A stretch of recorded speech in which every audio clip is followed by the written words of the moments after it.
perhaps no other moment in this week-long remembrance of George H.W. Bush captured the nation's attention more than this. Bob Dole, fellow patriot, friend, and once political rival to Bush, standing and saluting his casket in the nation's capital. Bob Dole is on the phone with us right now. Senator Dole, thanks for joining us. Well, thank you. A very powerful moment. In fact, Jim McGrath went on Twitter to say it was the last powerful gesture of respect from one member of the greatest generation. Just please walk us through what you were thinking as you made that salute. Well, I came to the rotunda just to say goodbye, to wheel up the casket and maybe stand up. And so I did that with no thought of saluting. And they got me up and stood me up, and it was almost automatic. My left hand went up to my forehead without even me. It never was planned, put it that way. Well, you know, of course, you and President Bush, both World War II vets. You were in the U.S. Army. And you both vied for the presidency in 1988. You went head-to-head. Of course, he came out on top. But you together forged a powerful combination that left a tremendous track record in Washington, D.C. Talk about how you worked together and to create some of the things like the American with Disabilities Act that many people still regard as one of the President Bush's biggest achievements. Well, he signed the bill, but the bill was passed in a bipartisan fashion.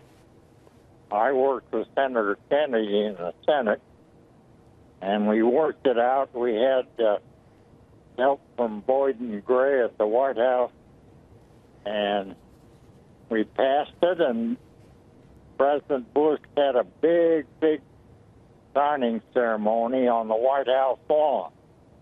And everyone there, there must have been 1,500, most everyone there had a disability. And it was quite an event, and certainly one that I remember. Well, speaking of remembering, it feels like all the eulogists sort of reminded us that the passing of President Herbert Walker Bush may also coincide with the passing of the greatest generation in a time of a greater civility, a greater understanding, of greater reaching across the aisle, and not just in Washington, D.C., but perhaps in America itself. What are your thoughts on that perhaps the spirit of your generation is fading with the passing of great men like the president? Right. Well, when he was president, I was the Republican leader in the Senate.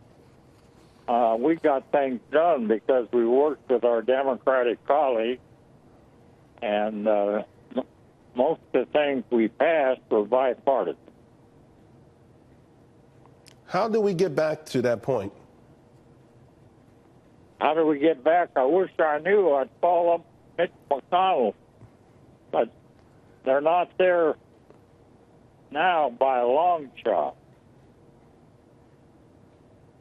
Sir, with the train pulling in, your thoughts as the train will be momentarily pulling into College Station, of course, the final resting place for your friend and former Commander-in-Chief. Just some of your thoughts on this final trip.